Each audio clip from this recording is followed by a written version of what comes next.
Information, news, and entertainment on demand. WSRadio.com. Welcome to This Week in Marketing, brought to you by the San Diego chapter of the American Marketing Association.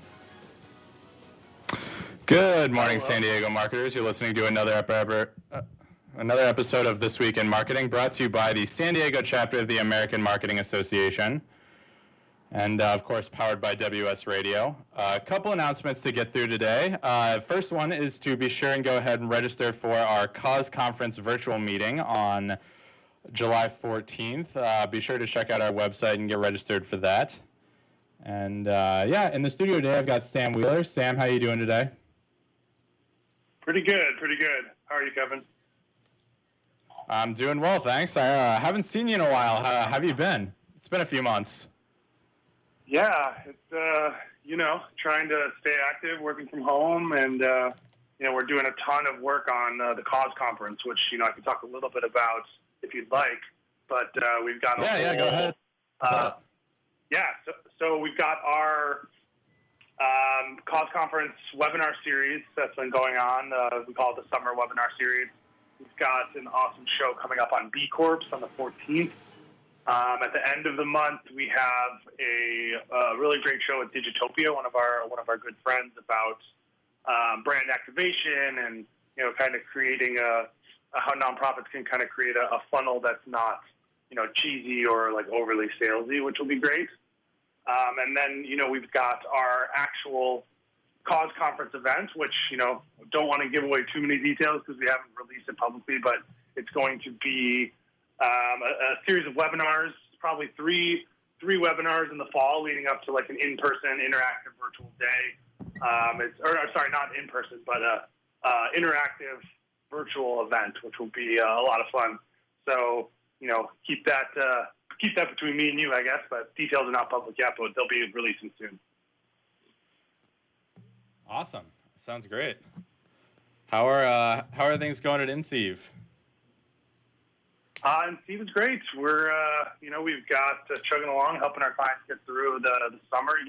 Typically the summer, most like e-com brands are getting prepped up for Christmas, right? So we've got a lot of that prep going on now, and it's been fun, especially with all of the changes that have happened, right? There's so much information out there, and it's been great for us to, kind of see what everybody's reading and, building our own, thought leadership and that type of stuff. Awesome. How about you? We're doing a lot of stuff with e-commerce as well. Things are going well. A lot of new e-commerce clients, which is great. A lot of these companies are realizing that, managing an in-person store is not going to be the easiest thing moving forward. It's been totally. I'm kicking myself for not buying Shopify stock back in March. I don't know if you've taken a look at it. I know. The Shopify shares have gone up like almost 300-400%. Wow, that's crazy. So yeah, I guess that's the new thing now. Anyway, so I want to get into our topic today. We're going to be discussing holistic medicine sites and just SEO and how to get your name out there these days. I think a holistic medicine has definitely seen kind of an uptick. A lot of what we're seeing is I'm getting a crazy echo. Wait, can we go to intermission in a couple minutes? Anyway, a lot of what we're seeing. I'll just take a break now. Okay.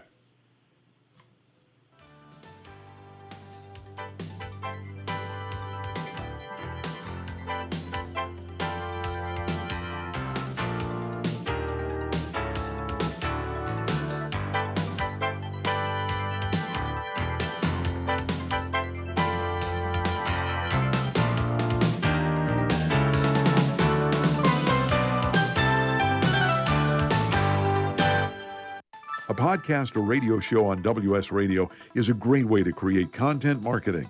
Turn prospects into customers into raving fans.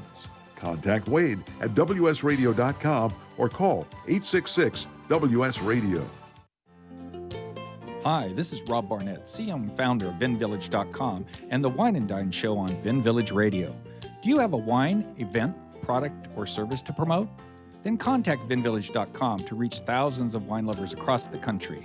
VinVillage connects like-minded wine enthusiasts with unique and exclusive wines, events, products, and services. To learn more, contact us on VinVillage.com. VinVillage is where wine lovers connect. I raised $8,000 to build schools for South African children. After realizing how many people go hungry in San Diego, I now volunteer at a food pantry. I'm spending the next year doing volunteer projects across 3 countries and helping in ways they designate to be the most helpful. The WorldLink program at the Joan B. Kroc Institute for Peace and Justice recognizes the potential of youth as agents of social change. Learn how you can help youth become a generation of leaders in action at peace.sandiego.edu. One person has the power to change the world, impact millions of lives, and leave a legacy for lifetimes to come. That person is you. In the New York Times bestseller, What is Your What? Steve Olsher, award-winning author and founder of the Reinvention Workshop, reveals his proven process that has helped thousands of men and women discover, share, and monetize the one thing they were born to do. Grab your free copy now at www.whatisyourwhat.com/free. That's www.whatisyourwhat.com/free. Take a break from politics. Tune in and learn something. WS Radio shows are worth your time and are filled with tips and advice. Add us to your lunch routine, and we'll give you a meal for your mind. Can you help a newborn baby in need? Sometimes the blessing of birth becomes complicated and perilous. Miracle Babies is there to help. Miracle Babies helps moms and dads give their all to their struggling little baby, but still need more. When you give to Miracle Babies, you help them give more. More skin-to-skin care, breast milk, and love. Go to miraclebabies.org and give right now. Be their miracle. Small businesses are the lifeblood of America's economy. Every Thursday, SBA Radio interviews industry professionals and is dedicated to provide small businesses with timely insights and innovations. Visit www.sbaradio.us for details.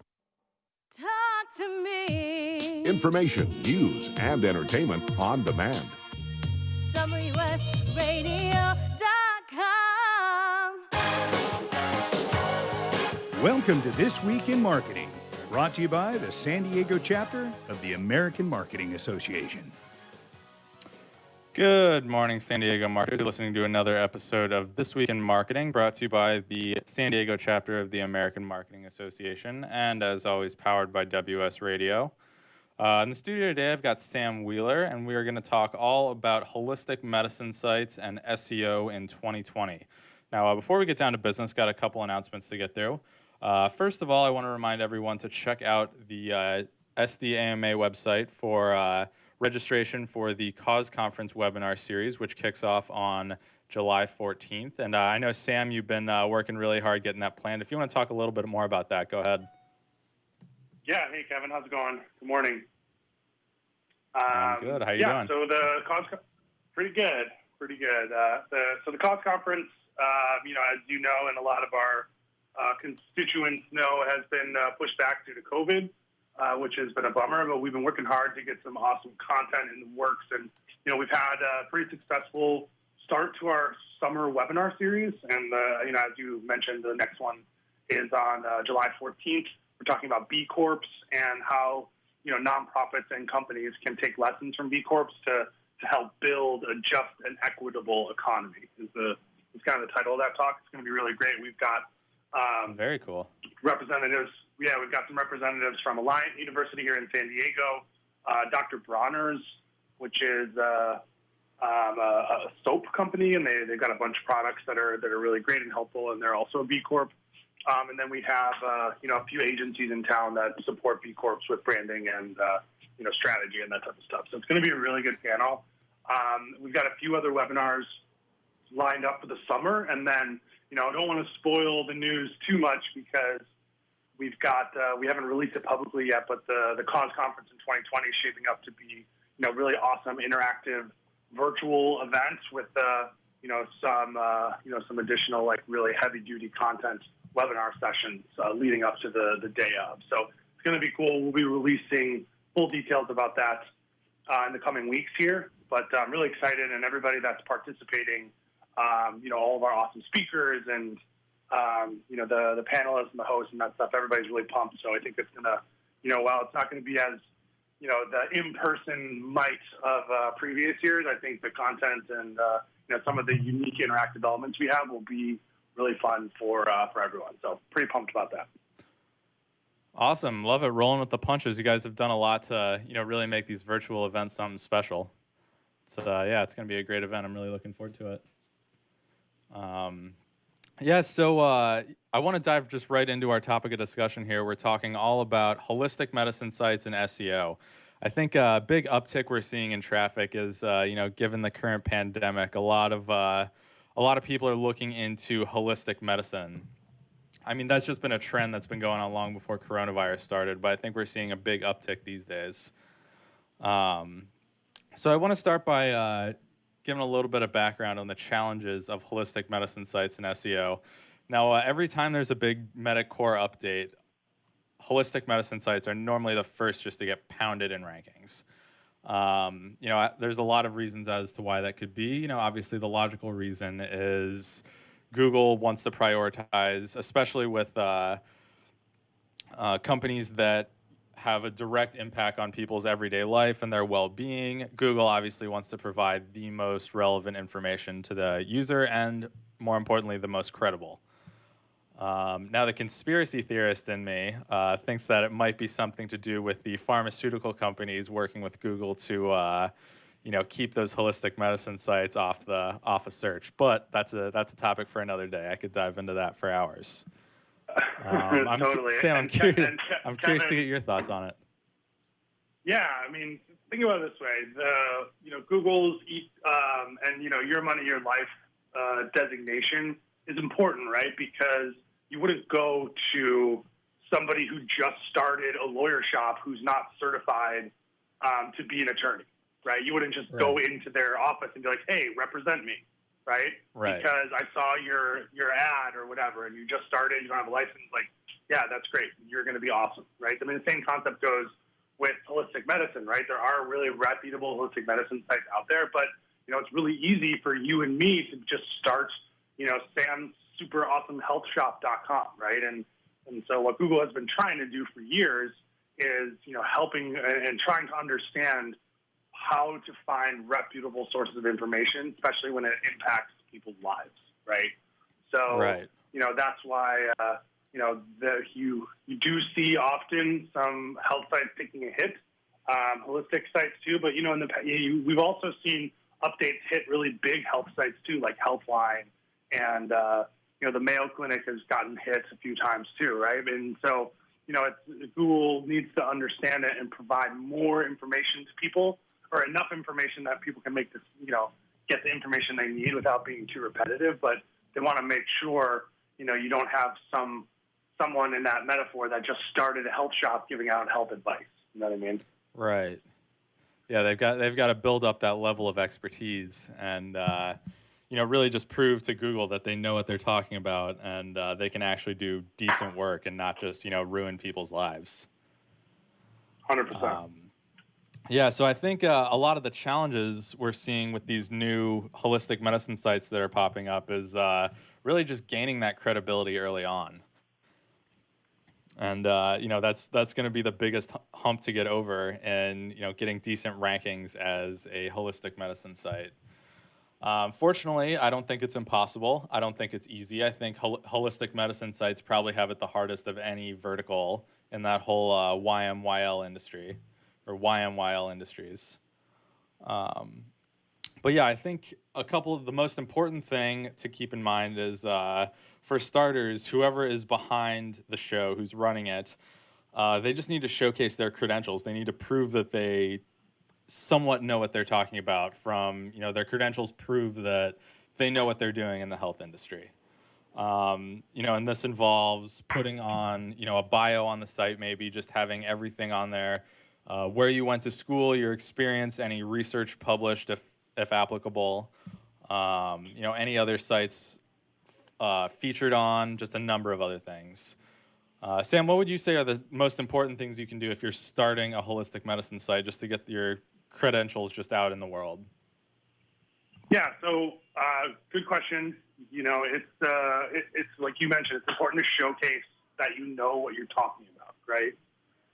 And having evidence, just like you would, if the way that I like to usually describe it to people is like, think of Google's algorithm and like Google's crawler as like a person, right? How would you convince a person that you are reputable enough to take advice from, right? So just like you mentioned, having your information, like just throwing a bio up on your site with a bunch of stuff, right? I mean, I could do that, right? I could put a bio up that says I'm an expert in health, holistic medicine, right? So it's more than just putting a bio up. You need to, just like you're writing a paper or whatever, you need to cite your sources and you need to show, across the web that you are who you say you are, right? And it's not just you as the owner of the site, or like you have a little e-commerce shop, or you're selling nutraceuticals or something like that, or vitamins or whatever, right? The site itself needs to be reputable as well, right? And there's a lot of ways to go about that, right? And it's just, people think there's like some sort of trick to it, right? But really, you got to just be a real shop. If you're trying to trick people into buying faith medicine, it's going to be hard to rank for pretty much anything. Oh, yeah. Yeah, definitely. And that's getting more into, when we get into site structure, that's going to get into trustworthiness. I know we mentioned talking about EAT. I want to start with the expertise. Then we'll move into authoritativeness and then trustworthiness, which will get more into structuring a site.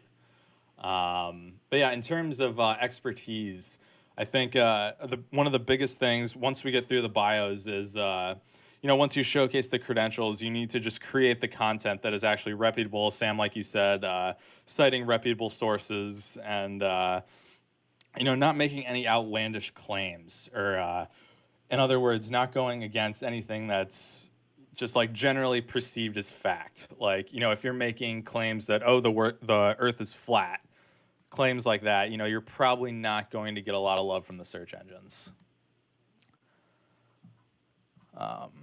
Totally. But going back to Sam, interesting question I had for you. If we're going back to this whole conversation about bios, you can put all your credentials on your author bio or your site bio or whatever it might be. Do you think Google's cross-checking any of that information? Like, for example, anyone can write on the site that, I went to Harvard Medical School. I did this, I produced this research. Do you think Google cross-checks that? Like, for example, if you say you go to X school and did this X medical program, do you think Google's cross-checking with databases to make sure that's accurate? I don't think it's necessarily a function of like, if Google comes to your bio and they go look for what you said in your bio. I don't think it's like an if-then type of situation. I think it's more around the lines of, do all of the signals that Google has on your website and about you in general, does it kind of match up, and is that reputable, right? I mean, that's kind of, I guess that sounds kind of vague, but the robot's not going back and forth. If you say the word Harvard on your bio, they're not going to go to Harvard's website and look for you, right? That's not how the robot works. But it takes all that information into consideration, and then ultimately makes a decision whether or not you are trustworthy or not, right?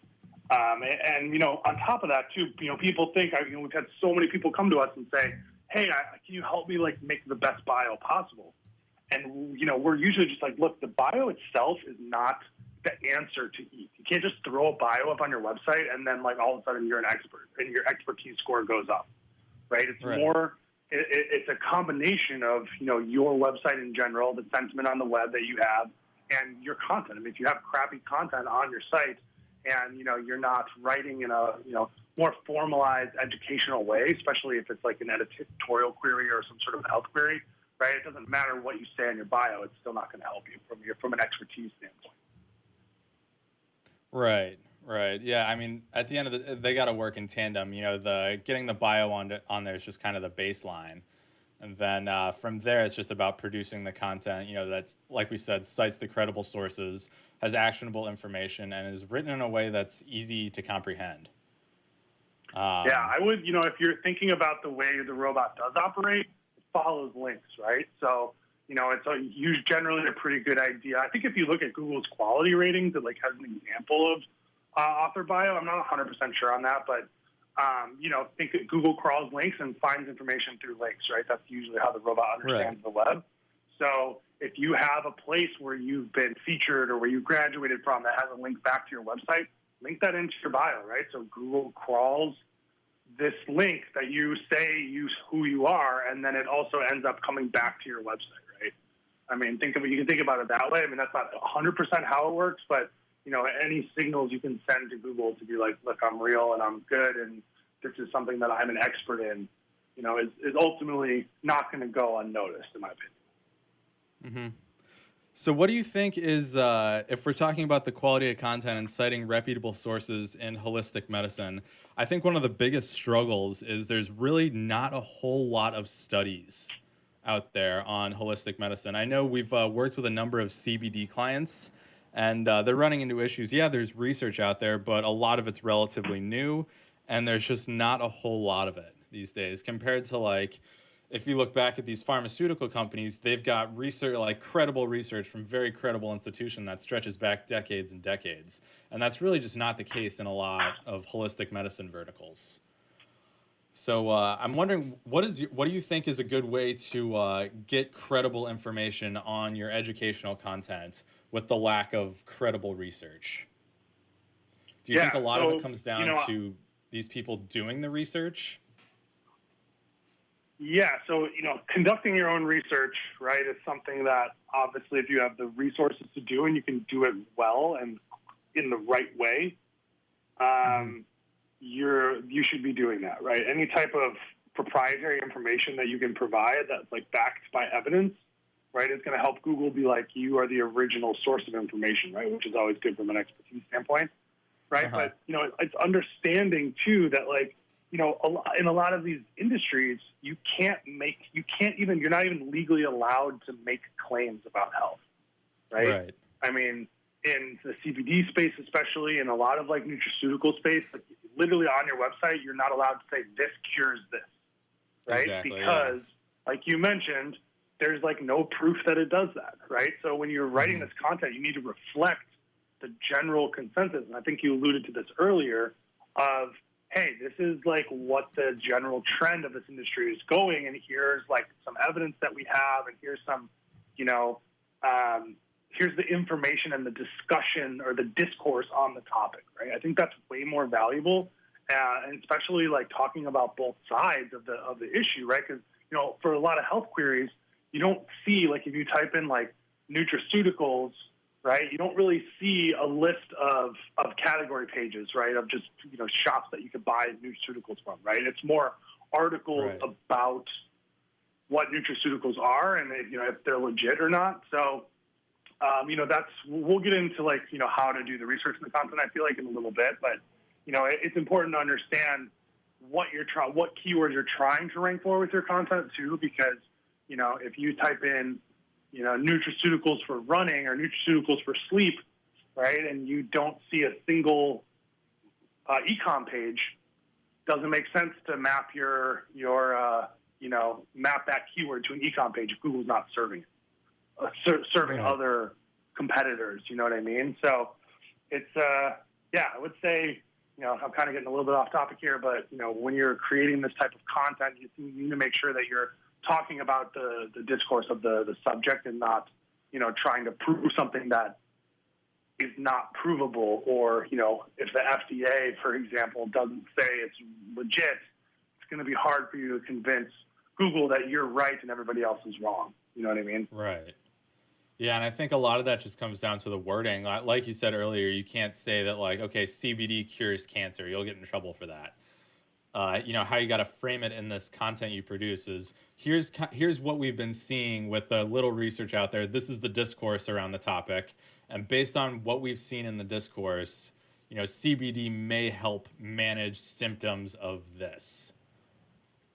And it's all about just wording it softly and not making super bold claims that could very well be disputed simply because there's not the credible research out there to prove it. Yeah, totally. And it's also creating, people often think of expertise as just being right? I mean, that makes sense, right? Because you have to be correct in any type of content you create, right? But there's an element of creating content that answers the user's search intent, right? That is also an element of expertise that I feel like often gets overlooked. That goes back to what I was saying a little bit earlier, a minute or so ago about how if Google is serving all editorial results for a certain query, do not try and have your category and your e-com page rank for that query, because Google's already telling you users want information, not something to buy, right? And that's something that we see so time and time again. And, it's frustrating because people think, nutraceuticals for sleep, I need to have my category page rank for that because I need to make money off of this keyword, right?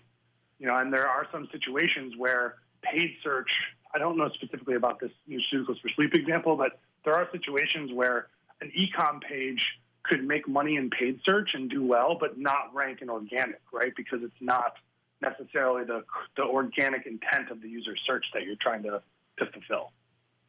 Right, and I think just in general, this might be a bold assumption, but I feel like Google's trying to move away from getting these really transactional queries into organic searches. Like a lot of what I'm seeing personally is that for a lot of these organic queries, they're trying to get informational posts out there that can kind of drive more interest into paid search. I might be totally wrong on that, but this is kind of a trend I've been seeing. Yeah, there's a couple things in there. I think you're partially correct. Google wants to, give people good information, right? And if there's also a way that businesses want editorial traffic to rank well, so you can cookie those people and then serve them other types of ads, right? And that goes for Facebook and any type of push marketing. But at the same time, Google wants, and if you notice, there's a bunch of queries out there where you'll get a national result, you'll get a local result, you'll get a business, like a e-com result, and you'll get an editorial result, all for the same keyword. It's because Google wants to give you what you're looking for, right? And if they're only serving the exact same page just from 5 or 10 different brands, it's not really answering your question. It's not giving you all the information, right? So it's potentially drive users away. So we see in a lot of searches and a lot of keyword clusters that there might be 10 slots on page 1, but if you're a national brand, you might only be fighting for 4 of them because 6 of them are 2 of them are local results and the other 4 are editorial. You know what I mean? So right, it's doing kind of we call them SERP, SERP, search engine results page. Doing your research on the keyword clusters and what type of content is ranking is, the very first step when you're trying to create, content that is, quote, expert content. Mm-hmm. Yeah, and I think I kind of segues right into what I want to talk about, authoritativeness and just proving that you're an expert. I think expertise is about showcasing that you're an expert from a personal level, and then authoritativeness is all about getting validation that you're an expert, which is most impactful in getting your content ranked high up on the SERPs. So I know this goes beyond just holistic medicine sites, but I know what we're seeing, this is the biggest trend in getting authoritativeness up on a piece of content or a website as a whole, is just getting those mentions, getting the backlinks, and then shares. And then also a big thing is just boosting your branded search volume. And I think that's just totally instrumental in any YMYL website, and especially with holistic medicine sites. And a lot of this is just you get your content ranked out there, but you also need mentions from industry experts who can validate the fact that, okay, this content is clearly written by an expert. So in terms of getting mentions, a lot of 100%. Oh, go ahead, Sam. Yeah. I was going to say you're right on the money there. Yeah. Appreciate it. And I think a lot of the hardest part is just you really got to put yourself out there, and you just got to network with the industry experts as a holistic medicine site. And that's really the hardest part of getting your name out there and getting rankings as a holistic medicine site. You have to get the tip of the cap from the credible experts in the industry. And so I want to go over a couple ways to get mentions. Mentions come in all shapes and sizes. It can be anything from a mention on a Twitter post. It can be a mention on a podcast. It can be anything, really. Just anything that points back to your website and comes from an industry expert. And I think another thing to bring up here is that mentions are not all created equal. For example, say you run an Italian restaurant. If the mechanic down the street says you've got really good food and mentions you to all of their friends, yeah, that's going to help. But if a famous Italian chef says that your food's awesome and tells all their friends, that's going to hold a lot more weight. So I think the biggest hump is just getting in line with these industry experts and showing that you're an expertise and getting to a point where they can perceive you as an expert and then mention that throughout their networks. But yeah, and then that just goes right into backlinks, which is going to be very, very similar to mentions. Sam, what would you say are some of the best ways as a holistic medicine site to gain good backlinks? Yeah, so, you mentioned this earlier. It goes kind of beyond just holistic medicine, right? I like your analogy of like the pizza shop versus and getting links from the mechanic versus like an Italian chef. That is 100% correct, but at the same time, not everyone can go get on CNBC or, the news, get in the news cycle and, be quoted in that way, right? So, right. It's not, and I think you would agree with this too. It's not like you need to only look for like the best possible mentions, right? Like that mechanic's mention down the street, not super powerful, right? But it's still a local signal going to your pizza shop saying that you're great, right? Which is right. in itself a pretty valuable thing, right?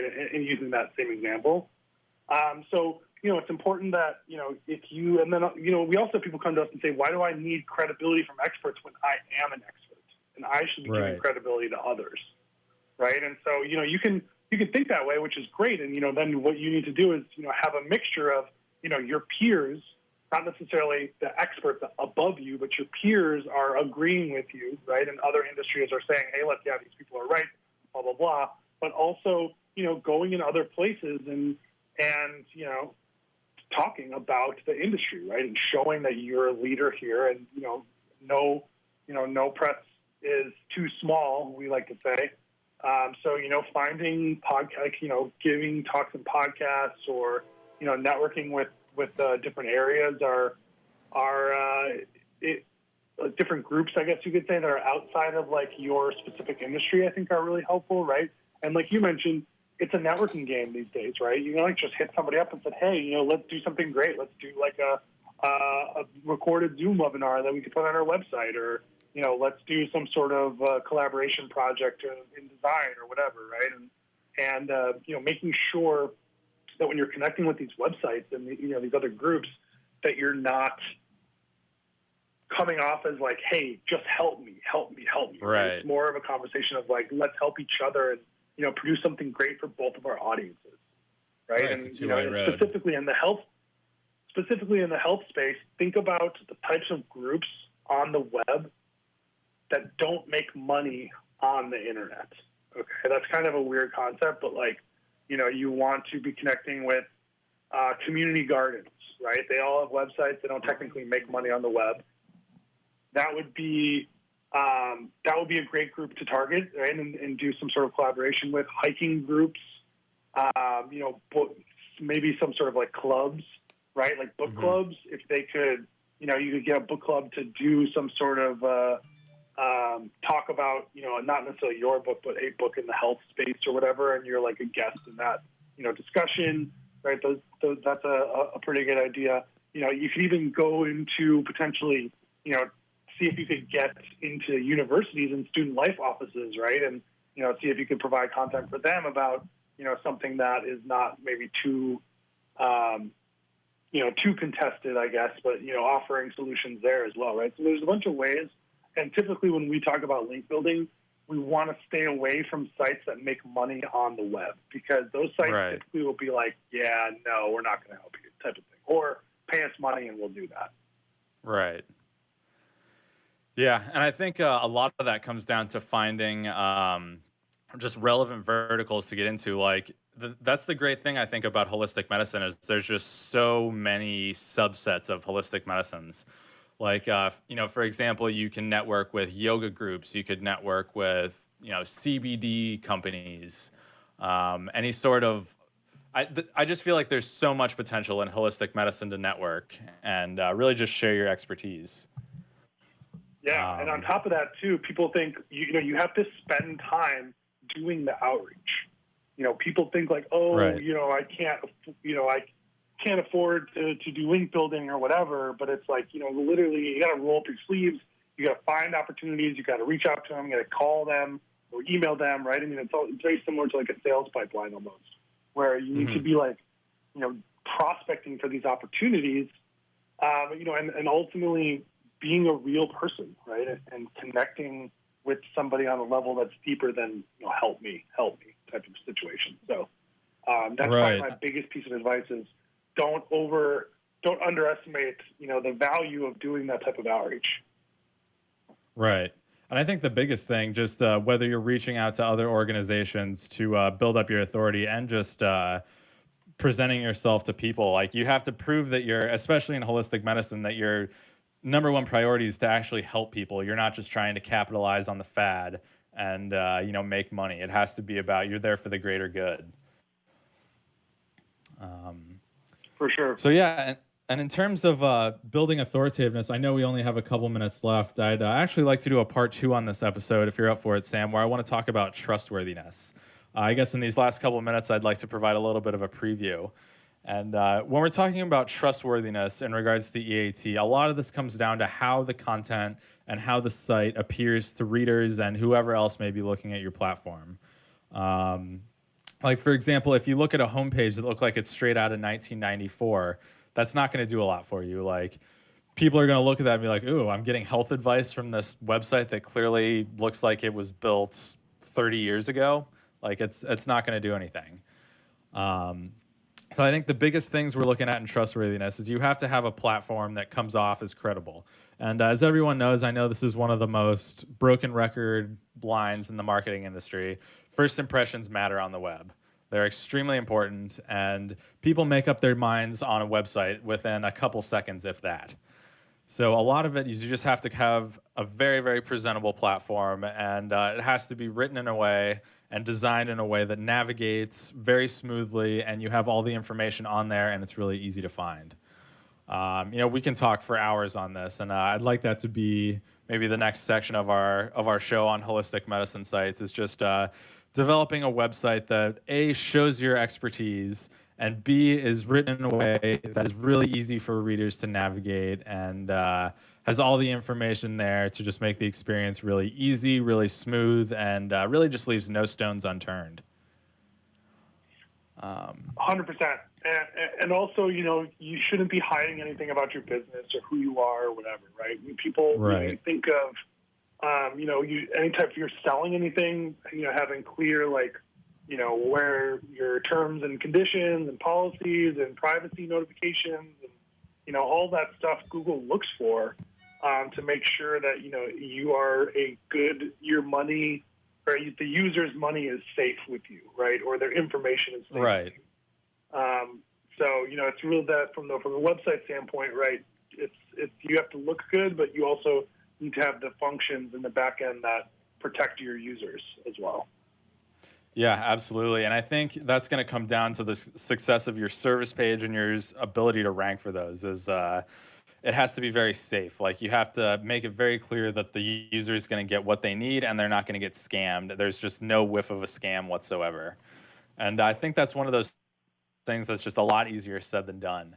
And if we do a full show on this, I'd like to get into the nuts and bolts of actually setting up a page just to make sure you're getting all the information on there and you're not leaving anything just unaddressed. Yeah, totally. That sounds like fun. Yeah, that sounds good.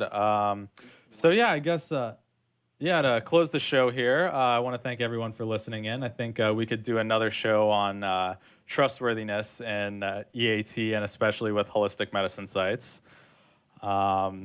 Just another reminder to check out our website and get involved in the virtual cause conference.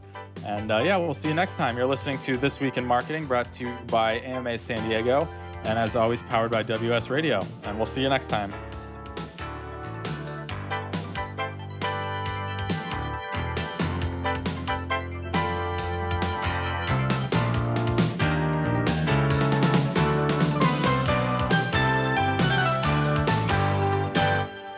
Can you imagine a world without children? A world where children don't play, or dream, or imagine? At St. Jude Children's Research Hospital, we're working every day to find cures for diseases that strike down children, because we can't imagine a world without children. Can you? Finding cures, saving children. St. Jude Children's Research Hospital. To learn how you can help, log on to our website, stjude.org.